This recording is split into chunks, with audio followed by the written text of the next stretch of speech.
Hello guys! Advance Happy New Year everyone! So dahil nga mag-New Year na, gumawa muna tayo ng ating Prosperity Ball o ang ating pangpaswerte. At ayan nga guys, no? Meron tayong mga gold coins dyan na chocolate at meron tayong bulak, munggo, asin, asukal at tubig. At syempre meron tayong 168 dyan. Tatlo yan guys. Ilalagay natin sa ating pulang sobre.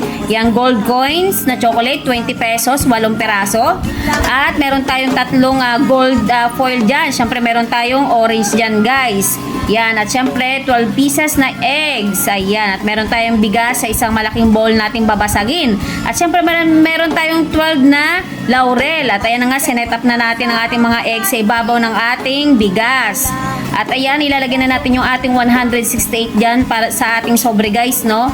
Yan, natin, sinet up na nga natin ang paganyan. Yan, tatlo yan guys, 168 ang laman yan, pampaswerte natin. At syempre guys, pag naayos na natin yan katulad yan, no? Syempre medyo maliit yung ating mas maganda kung medyo malaki, no? At inilagay na natin guys yung ating orange dyan sa gitna. At syempre yung ating mga papel dyan na bills. Ayan, meron tayong 500 dyan guys at 100. Yan, pinaikot natin sa ating orange. At yan yung ating tatlong gold foil. Yan, symbolize ng ginto, no? At syempre 12 piraso na laurel, paikot dyan sa ating malaking ball.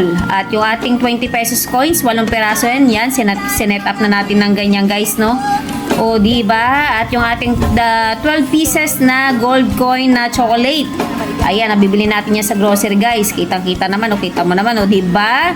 Napakasimple lang guys ng ating prosperity ball, no? Ayan, para mag-symbolize na ating pampaswerte ngayong pagpasok ng taon, no? Ayan na siya, o diba? At ayan lamang guys, advance happy new year everyone! Thank you! Bye-bye!